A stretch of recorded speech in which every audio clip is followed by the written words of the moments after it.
So today I'm going to show you how to create this cool 3D animation. So first of all, you're going to create a new composition. I've already done that. And go Control Y. This can create a new solid. This can be any color you like, it doesn't matter, but I'm going to rename it to Element 3D. And then I'm going to right click, go to Effect, go to Video Compiler and apply the element effect. You can also do this by going up here and searching element, and if you don't see that, go into Window and select Effects and Presets. So you'll notice that the color disappears, it's just black. So we're going to say Scene Setup to set up our 3D scene. Here we can import our 3D object. And you can see that sometimes it may not be the good orientation for you. So you can just play the orientation down here. And you can also just move it up if you need to, that is. There we go. That looks good. And you'll notice that the materials haven't imported. That's because when I imported it, I didn't check the materials book. Most of the time you won't be able to check that. I wasn't able to check it, but yeah.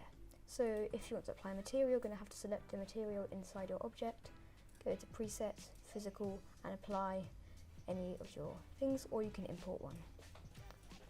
I'm going to apply the gold one. There we go. That looks good. And just for a bit of better things, I'm going to go to Environment, and I'm going to change the environment. And it doesn't really matter to me, so I'm just going to keep it like this. Hit OK. And there you go. We have this big 50. So now what we're going to do is just press OK because we're done here. And you'll notice that 50 comes here, but how are we supposed to move this around? So to do this, just right click and create a new camera. Make sure that the setting is a 2-node camera.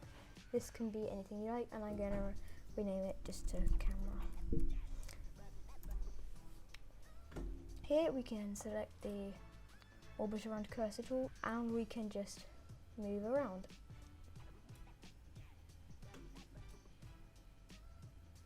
Like this, there you see, we can move around. Now I will notice that it doesn't look too realistic because there's not really any sort of reflection or anything like that. So what we're going to need to do is maybe create a light. So just go New, Light, make sure it's split to spot, and make sure it checks Cast Shadows, and I'm going to just keep it like that. And there you go, we can now move our spotlight around. And let's just grab here, like this. There you go, that's our spotlight. Don't worry, this funny cone thing won't render in the final thing. And yeah, so once you put your camera in a nice position, you can actually physically move this. So what to do this, you're going to go into Particle Replicator under Group 1 because we created it in Group 1, remember? And you can just move it, and you'll notice it actually changes the perspective as well. And if you want to rotation, just go back into Particle Replicator and select rotation, and you can do lots of rotation with it and stuff. And yeah, that's just about it for the first tutorial. And then you can go ahead and animate your camera, animate the position here, and yeah, thanks for watching.